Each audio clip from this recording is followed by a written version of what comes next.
बिस्मिल्लाहिर्रहमानिर्रहीम अस्सलामुअलैकुम। Welcome to my YouTube channel Sonia's corner. Friends, कैसे हैं आप सब? उम्मीद है खैरियत से होंगे। आज आपके साथ मैं बहुत ही टेस्टी और बहुत ही इजी रेसिपी शेयर करने जा रही हूं। बेसन की रोटी आप सुबह नाश्ते में भी बना सकते हैं ये। तो चलिए स्टार्ट करते हैं आज की रेसिपी और आपको बताते हैं ये किस तरह बनाई जाएगी और इसके लिए हमें किस किस चीज़ की ज़रूरत है। तो इसके लिए फ्रेंड्स, एक बाउल मैंने बेसन लिया है, 2 सब्ज़ मिर्च इसको बारीक काट लिया है। इसके साथ ही धनिया हस्बे ज़रूरत इसको अच्छी तरह धो के कटिंग करेंगे। 2 अंडे और हाफ़ टेबल स्पून कुटी हुई सुरख मिर्च, हाफ़ टेबल स्पून धनिया पाउडर, हाफ़ टेबल स्पून ज़ीरा और हस्बे ज़रूरत नमक लेंगे। तो इसी के साथ फ्रेंड्स, 2 टेबल स्पून जो है वो मैदा लेंगे और half table spoon baking powder. तो अब एक बाउल में हम बेसन ऐड कर देंगे।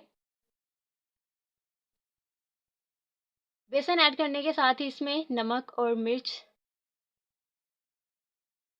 मैदा और बेकिंग पाउडर, सब्ज़ मिर्च और धनिया,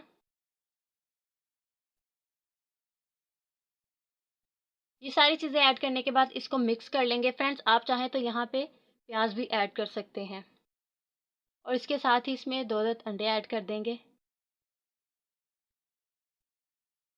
और अब हम इसको अच्छे से मिक्स करेंगे।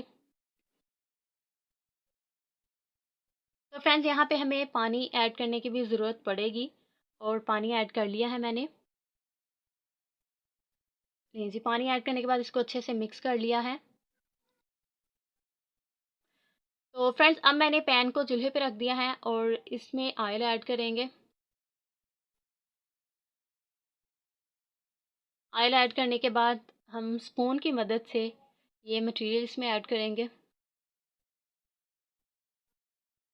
और इसी स्पून की मदद से हम इसको फैलाते जाएंगे।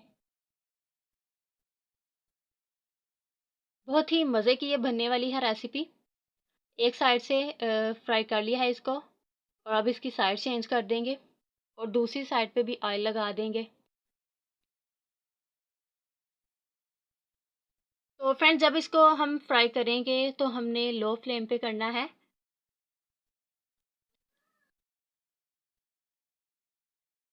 ले जी, इसको हमने रेडी कर लिया है दोनों साइडों से अच्छे तरीके से।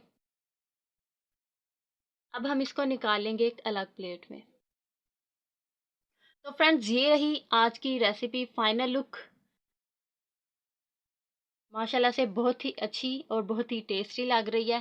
तो फ्रेंड्स, आप मुझे कमेंट में ज़रूर बताइएगा आपको ये रेसिपी कैसी लगी। आप ज़रूर ट्राई कीजिएगा और मेरा चैनल ज़रूर सब्सक्राइब करिएगा।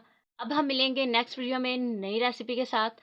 दुआ में याद रखिएगा, खुदा आप सबको भी अपने हिफ्ज़-ओ-ईमान में रखे। तब तक के लिए अल्लाह हाफ़िज़।